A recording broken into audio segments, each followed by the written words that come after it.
Session में हम लोगों ने linear equation in two variable के डिफरेंट टाइप के सॉल्यूशन देखे थे। How can you solve the linear equation in two variable using elimination method, substitution method, cross multiplication method. आज हम लोग जो क्वेश्चन लेने वाले हैं, सबसे पहला क्वेश्चन तो वही है, हम लोग को x और y की वैल्यू फाइंड आउट करनी है। लेकिन आप देख रहे होंगे यहाँ पे कुछ बच्चों को बहुत ज़्यादा कंफ्यूजन होते हैं। x और y तो हमारे परमानेंट वेरिएबल है इस इक्वेशन में, लेकिन a और b से भी डरने की ज़रूरत नहीं है। इस इक्वेशन में क्या हो रहा है, x और y हमारे परमानेंट वेरिएबल है, रेगुलर वेरिएबल है। a और b बेसिकली तो वेरिएबल है, लेकिन इस इक्वेशन में यहाँ पे कांस्टेंट के रूप में वर्क करेंगे, क्योंकि हमको x और y की वैल्यू चाहिए है। You have to find the value of x and y। कैसे इसको हम लोग सॉल्व कर सकते हैं, बहुत ज़्यादा कंफ्यूजन की जरूरत नहीं है। a और b को आप बिल्कुल कांस्टेंट के रूप में ही लेंगे, वेरिएबल इनको कंसीडर नहीं करना है। यहाँ पे मैं इन दोनों इक्वेशनों को लिखता हूँ, x upon a plus y upon b is equal to 2, ax minus by is equal to a square minus b square. एक वेरिएबल को रिमूव करनी होगी। हम लोग टारगेट करते हैं, x को रिमूव करने की टारगेट करते हैं, ठीक है। तो यहाँ पे कोफिशिएंट बहुत अलग हो रहे हैं। फर्स्ट इक्वेशन में x की कोफिशिएंट है 1 अपॉन a और सेकंड इक्वेशन में x की कोफिशिएंट है a। How can you equal the coefficient of x to remove x? Okay, यहाँ पे मैं देखता हूँ, यदि मैं सेकंड इक्वेशन को a स्क्वायर से मल्टीप्लाई करता हूँ तो बात आसान हो सकती है। क्या होगा इसमें, फर्स्ट इक्वेशन तो हमारी एज इट इज रहेगी, कोई इसमें हमने चेंजेस नहीं किया है, इज इक्वल टू 2। जब आप a स्क्वायर से इसको a स्क्वायर से डिवाइड करने से काम होगा, a स्क्वायर से मल्टीप्लाई नहीं करना होगा आपको। आप इसको डिवाइड कीजिए a स्क्वायर से।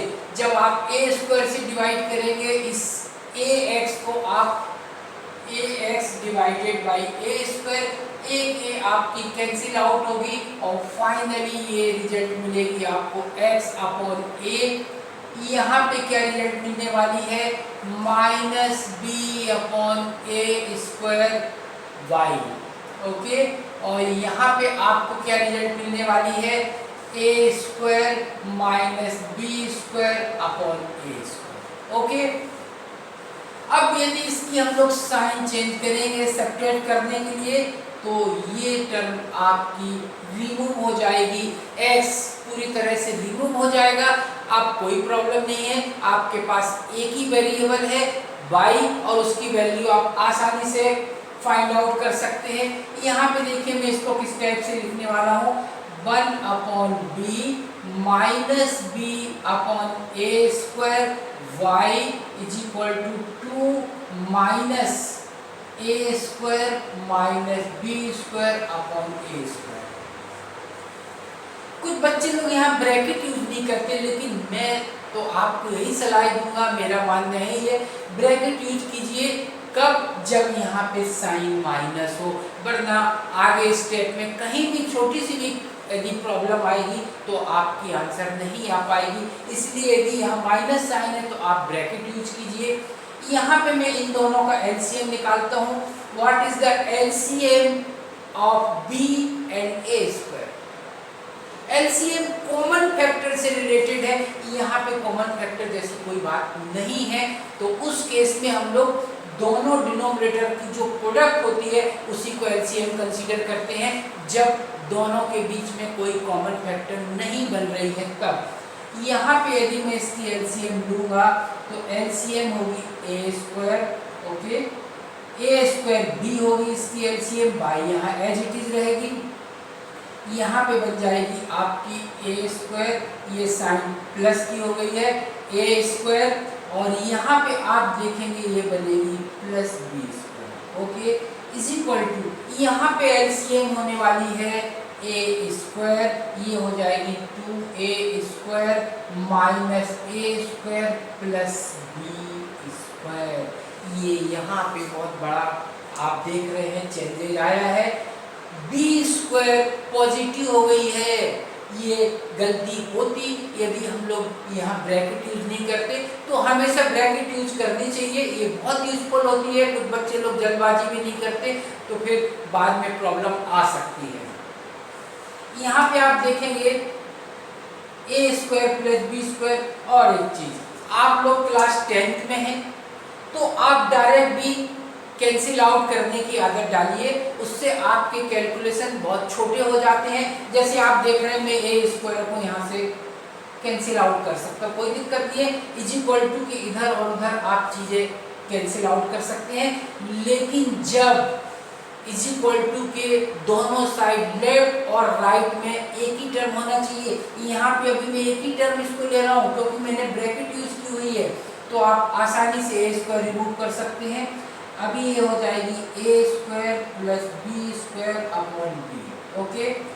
और ये यहाँ मैं y लगा दे रहा हूँ, y लिख रहा है यहाँ पे इज इक्वल टू, इसको आप देखेंगे 2a स्क्वायर में से सब्ट्रैक्ट करेंगे, it is a square plus b square upon कुछ नहीं, 1 ही कंसीडर करना होगा, a स्क्वायर कैंसिल आउट हो गई है।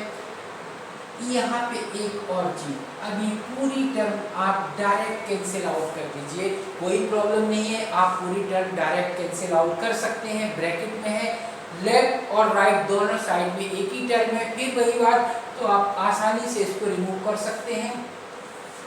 कुछ बच्चे लोगों को कंफ्यूजन होता है कि ये यदि राइट साइड में सारी टर्म कैंसिल आउट हो गई है, तो कुछ बच्चे लोग, हालांकि ऐसा नहीं है, अधिकतर बच्चे लोग समझते हैं यहाँ पे लोग जीरो कंसीडर कर लेते हैं, जीरो कभी नहीं होगी, डिवीजन में आंसर नहीं आएगी जीरो आपकी, आपने इन दोनों को रिमूव किया है, ये हो जाएगी आपकी 1।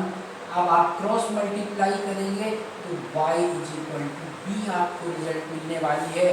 तो y की वैल्यू कितनी आ रही है, यहाँ पे b आ रही है। इसको यदि आप इस इक्वेशन में पुट करेंगे तो ये हो जाएगी x upon a plus y upon b, y means b upon b is equal to आपकी कितनी है 2। ये b कैंसिल आउट होके आपको क्या रिजल्ट देने वाली है, x upon a is equal to, ये कैंसिल आउट हो गए, आपको 1 मिलेगी, और 1 जब सब्ट्रैक्ट होगी तो रिजल्ट मिलेगी 1। फाइनली x की आंसर आ जाएगी after cross multiplication x is equal to a। मेरे को उम्मीद है आप लोगों के क्वेश्चन बहुत अच्छे से क्लियर हुई होगी। तो इस टाइप के क्वेश्चन 10th बोर्ड के एग्जाम में आते हैं। जरूरी नहीं है कि आपको जो इक्वेशन मिलने वाली है उसमें कोएफिशिएंट पूरी तरह से कांस्टेंट हो, नंबर्स हो 1 2 3 वगैरह वगैरह, कभी कभी वेरिएबल भी आते हैं, लेकिन वेरिएबल को आप कांस्टेंट ही मान के चलेंगे, ठीक है। तो ये क्वेश्चन हम लोगों ने अभी सॉल्व की है। इसके बाद में हम लोग लेते हैं सेकंड क्वेश्चन। सेकंड क्वेश्चन में थोड़ा सा पैटर्न चेंज हो रहा है यहाँ पे।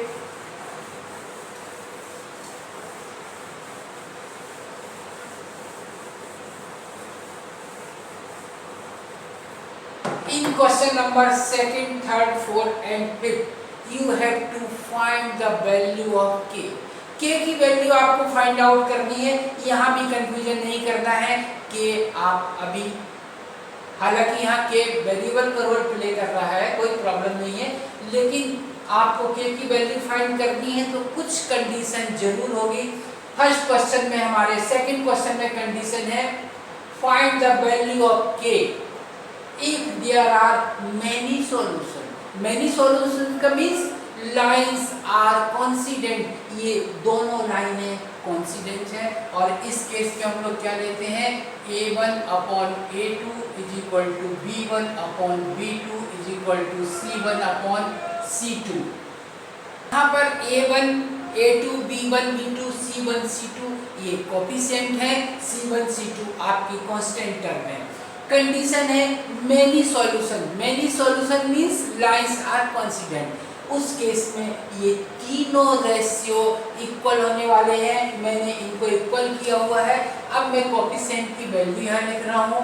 x की कोफिशिएंट है k minus 3/k is equal to 3/k is equal to k/12।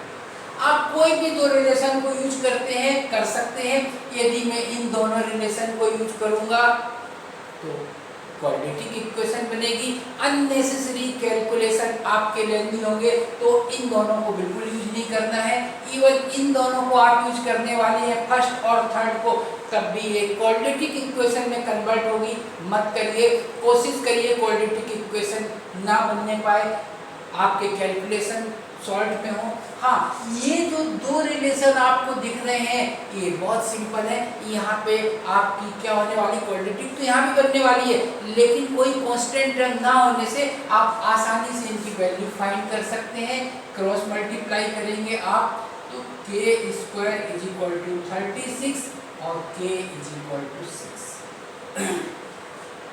यहाँ पे मैं एक चीज आपको और बोलने वाला हूँ, k की वैल्यू 10th क्लास में 8th क्लास तक कोई प्रॉब्लम नहीं होती, सब चलता है, लेकिन 9th के बाद और अभी आप लोग 10th में हैं तो आपको आंसर हमेशा ±6 लिखनी चाहिए, क्योंकि जब भी आप रूट निकालेंगे तो निगेटिव और पॉजिटिव दोनों रूट हमको कंसीडर करने चाहिए। ठीक है, तो ये सेकंड क्वेश्चन आप लोगों ने देखी कैसे सॉल्यूशन हुआ। थर्ड क्वेश्चन में है नो सॉल्यूशन वाली बात है। थर्ड क्वेश्चन में क्या हो रहा है, if there are no solution then you have to find the value of k। फिर हम लोग करेंगे no solution means lines are parallel. No solution में क्या होने वाला है, लाइंस आर पैरेलल। अब पैरेलल लाइन में ये रिलेशन आपकी नॉट इक्वल टू हो जाएगी, तो इस केस में आपका क्या होने वाला है, 3/k इज इक्वल टू -4/3। ठीक, इस रिलेशन को यूज नहीं करना है, जरूरत भी नहीं है। यहाँ पे आपके लिए बाउंडेशन हो गई है कि आपके पास जो दो रिलेशन बचे हुए, दो रेशियो के जो रिलेशन है आप उन्हीं को यूज कर सकते हैं। तीसरा कोई रिलेशन आप यहाँ नहीं ले पाएंगे, तो फाइनली इनको आप रेसिप्रोकल कर दीजिए। k/3 is equal to -3/4, then k is equal to -9/4। ये आपकी फाइनल आंसर आ गई। ठीक है, तो इस टाइप के भी तीनों केस के क्वेश्चन आते हैं। जैसे सेकंड क्वेश्चन में देखा मेनी सॉल्यूशन, थर्ड क्वेश्चन में no solution. No solution means lines are parallel. अब पैरेलल वाली लाइन में ये दोनों रेशियो तो इक्वल होंगे, लेकिन C1 C2 इक्वल नहीं होते हैं। यहाँ पे ये आपको बारीकी से ध्यान देना है। क्वेश्चन नंबर 4 हम लोग देखते हैं। ये थोड़ा सा अलग टाइप का क्वेश्चन हो जाती है। If there are unique solution, that means lines are intersecting. That's why there are unique solution. Okay? Unique solution में कंडीशन क्या होती है? तीसरी कंडीशन नॉर्मली हम लोग नहीं लेते हैं, इसकी जरूरत नहीं है। A1/A2 B1/B2 not is equal to, ये दोनों रेशियो इक्वल नहीं है। उस केस में क्या होगा, k/3 जब मैं यहाँ कोफिशिएंट की वैल्यू लेने वाला हूँ इज इक्वल टू 2/1, और ये साइन आपको लेना है नॉट इज इक्वल टू, तो आंसर क्या मिलने वाली है, k not is equal to 6। इस टाइप की आंसर नॉर्मली देखने को नहीं मिलती। k not is equal to 6 क्या मीनिंग है इसका, क्या मतलब है? मतलब है k की वैल्यू 6 को छोड़ के बाकी सारी हो सकती है। You can take any real number, कोई भी रियल नंबर इसकी आंसर हो सकती है, लेकिन 6 नहीं होगी। 6 में आपकी कंडीशन एप्लीकेबल नहीं होने वाली है। ठीक है, यहाँ पे आप वैल्यू पुट करके भी देख सकते हैं क्या होने वाला है। यदि आप वैल्यू पुट करेंगे आप फिर वैल्यू इसकी फाइंड नहीं कर पाएंगे। ठीक है, तो k की वैल्यू 6 नहीं चलेगी, बाकी k की आप कोई भी वैल्यू ले सकते हैं। चलिए एक बार हम लोग चेक करके देखते हैं। मैं k की वैल्यू 6 ले लेता हूँ। कभी भी मैथमेटिक्स में आप लोग ध्यान रखेंगे, जहाँ से भी आपको कंफ्यूजन हो, किसी से नहीं पूछना है। आपको लगता है ये क्यों हो रहा है, कैसे हो रहा है, किसी से नहीं पूछना, ना व्यर्थ में टाइम आपको बर्बाद करनी है। आप करके देखिए, सबसे बढ़िया रास्ता, आप उसको करके देख लीजिए, आपको अपने आप समझ में आ जाएगा कि क्या होने वाला है और ऐसा क्यों नहीं करना चाहिए। के की वैल्यू में 6 यहाँ पुट करके देखता हूँ, तो इक्वेशन हो जाएगी हमारी 6x + 2y = 5, और ये हो जाएगी आपकी 3x + y = 1। यहाँ मैंने कोई चेंजेस नहीं किए हैं। अब यदि मैं x को रिमूव करना चाहता हूँ तो इस इक्वेशन को मेरे को 2 से मल्टीप्लाई करना होगा। x को रिमूव करने के लिए चलिए 2 से मल्टीप्लाई कर देते हैं। It is 6x + 2y = 2। Subtract करते हैं, माइनस माइनस माइनस, 0 0, दोनों टर्म कैंसिल आउट हो रही है। मीन्स कंक्लूजन क्या निकालेंगे आप इसका? कंक्लूजन बहुत क्लियर है कि यदि आप 6 लेने वाले हैं k के प्लेस में, तो वेरिएबल गायब हो गया, ये तो कोई बात नहीं हुई। जिस वेरिएबल की वैल्यू आपको फाइंड करनी, वही वेरिएबल यदि रिमूव हो जाए, दोनों वेरिएबल गायब हो जाए, तो फिर इक्वेशन का कोई मीनिंग नहीं निकलता है। यहाँ पे इक्वेशन का कोई मीनिंग नहीं है। हाँ, 6 के प्लेस में आप कोई भी नंबर लेते हैं, कोई भी रियल नंबर लेते हैं, then you can find the value of x और y। तो इसकी आंसर अलग टाइप से है, k ≠ 6। यहाँ पे k की वैल्यू आपको 6 नहीं लेनी है, उसके अलावा इस क्वेश्चन की आंसर कुछ भी हो सकती है, एनी रियल नंबर, ठीक है। तो ये आप लोग ने देखा होगा कि इस टाइप की आंसर भी अब आप लोग ने देखना चालू किए। ≠ वाले केस हो सकता है आप लोग पहली बार इस टाइप के केस देख रहे हो, लेकिन हायर क्लासेस में इस टाइप की बहुत सारी चीज़ें आपको मिलने वाली है। जब आप लोग इनइक्वालिटीज करेंगे 11th क्लास में, जब आप लोग इनइक्वालिटीज करेंगे, तो ये वाली आंसर, इस टाइप से आंसर आपकी ≠ बहुत सारे केस में आता है और आप लोग को अच्छे से क्लियर हो जाएगा। लास्ट क्वेश्चन आज की लेते हैं, question number 5। Okay, you have to find the value of a and b if there are many solution। फिर यहाँ पे many solution वाली बात आ रही है। many solution means lines are coincident। Okay, तो ये हो जाएगी आपकी b2 = c1/c2। चलिए इसके कोफिशिएंट हम लोग यहाँ यूज करते हैं। 2/4 = माइनस, ये दोनों माइनस है तो मैं इसको प्लस कंसीडर कर रहा हूँ, कोई प्रॉब्लम नहीं है, = a - 4/a - 1, देन 2b + 1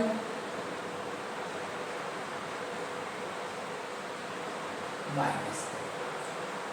आप देखेंगे तीनों रिलेशन में एक रिलेशन कांस्टेंट रिजल्ट दे रही है हमारी, और ये क्या रिजल्ट दे रही है? 1/2। ऐसा करने से बहुत आसानी हो जाती है। यदि आप इन दोनों रिलेशन को यूज करेंगे तो आपको a की वैल्यू मिल जाएगी, इन दोनों रिलेशन को यूज करेंगे तो आपको आसानी से b की वैल्यू मिल जाएगी। चलिए हम लोग इस रिलेशन को पहले यूज करते हैं। यहाँ पे आपको क्रॉस मल्टीप्लाई करनी होगी, so it is 2a - 8 = a - 1। आप a को यहाँ लाएंगे, 2a - a = -1 + 8, तो a की वैल्यू आपकी आ जाएगी यहाँ पर 7। ठीक, और जब आप इस रिलेशन को यूज करेंगे तो आप b की वैल्यू बहुत आसानी से फाइंड कर सकते हैं। It is 2b 5b - 1 = 1/2। आप क्रॉस मल्टीप्लाई करेंगे, इट इज 5b - 1 4b + 2, ये यहाँ आके सब्ट्रैक्ट होने वाली है आपकी, = 3, सो b = 3। ये आपको रिजल्ट यहाँ पे मिल गई है। इस टाइप के क्वेश्चन मैंने लिए हैं k की वैल्यू, ये बोर्ड एग्जाम में आते हैं क्वेश्चन, इसलिए इस टाइप के क्वेश्चनों को आप अच्छे से तैयार करिए। नॉर्मली जो लास्ट सेशन में हम लोगों ने किया था, नॉर्मली x और y की वैल्यू जो हम लोगों ने फाइंड आउट की थी, उस टाइप के क्वेश्चन आने के चांसेस कम रहते हैं, और आते भी हैं तो बहुत कम मार्क्स के आएंगे, क्योंकि उन क्वेश्चनों के लिए आपको वर्ड प्रॉब्लम दिए जाएंगे। वर्ड प्रॉब्लम से इक्वेशन फाइंड आउट करके सॉल्व करेंगे, तो उन मेथड की कोई बहुत ज़्यादा मीनिंग नहीं है, और आएंगे भी, मैंने फिर बताया आपको कि कम मार्क्स के आएंगे। तो वर्ड प्रॉब्लम की हमको बहुत अच्छे से प्रैक्टिस करनी चाहिए, और करनी भी है वर्ड प्रॉब्लम की प्रैक्टिस। हर टाइप के क्वेश्चन हम लोग नेक्स्ट सेशन में लेने वाले हैं वर्ड प्रॉब्लम के। ये क्वेश्चन जरूर आते हैं। इसमें एक चीज में आपको और डिस्कस करते हैं, यहाँ पे मामला थोड़ा आसान हो गया। मैंने जो क्वेश्चन लिया है उसमें आपकी ए और बी की वैल्यू बहुत आसानी से आ गई, लेकिन जरूरी नहीं है कि हर बार ऐसा ही हो। मैं एक एग्जांपल ले रहा हूँ, ये कोई फिक्स क्वेश्चन नहीं है, एक सिर्फ एग्जांपल है। यदि मैं यहाँ पे बी कर देता हूँ, सिर्फ एग्जांपल के रूप में आप इसको देखेंगे, और इसको मैं ए कर देता हूँ, तो क्या होने वाला है, जब आप मल्टीप्लाई करेंगे, it is 2a minus 8 is equal to, फिर यहाँ पे आप देखेंगे ए बी वाली बात आ जाएगी। ठीक है, यहाँ पे आप मल्टीप्लाई करेंगे तो ये हो जाएगी 2a minus 8 is equal to b minus 1, ये हो जाएगी 2a minus b is equal to 7। ये यहाँ पे इक्वेशन नंबर 1 होने वाली है, और जब आप इस रिलेशन को यूज करेंगे तो फिर आपको एक इक्वेशन मिलने वाली है। क्या मिलेगी आपको, 4a plus 2 is equal to 5b minus 1, so it is 4a minus 5b is equal to minus 3, it is equation number 2। तो यहाँ पे मामला थोड़ा सा टिपिकल होगा, लेकिन परेशानी आपको नहीं लेनी चाहिए, कोई प्रॉब्लम नहीं है। यहाँ पे आपको a और b के रिलेशन के दो इक्वेशन मिल गए हैं, आप दोनों को फिर उन्हीं मेथडों से सॉल्व करिए, आइदर एलिमिनेशन मेथड और सब्स्टिट्यूशन मेथड, और बड़ी आसानी से आप इजी वे में a और b की वैल्यू फाइंड आउट कर सकते हैं। तो इस टाइप के क्वेश्चन भी आते हैं। आज का सेशन इतना ही रखते हैं हम लोग, बहुत लंबा सेशन नहीं लेना है। नेक्स्ट सेशन में मैं आपको वर्ड प्रॉब्लम चालू कराऊंगा, क्योंकि मेरी जो प्लानिंग है, मैं यही चाहता हूँ वर्ड प्रॉब्लम हम लोग ज़्यादा से ज़्यादा करें। बहुत टाइप के वर्ड प्रॉब्लम होते हैं, आपके एज के ऊपर होते हैं, आपके रिवर और बोट के क्वेश्चन होते हैं स्पीड वाले, और तीसरे क्वेश्चन आपके होते हैं 2 डिजिट नंबर पे बेस होते हैं, जो आप लोगों ने 8th क्लास में किए हैं। तो इन सारे क्वेश्चनों को हम लोग लेंगे नेक्स्ट सेशन से।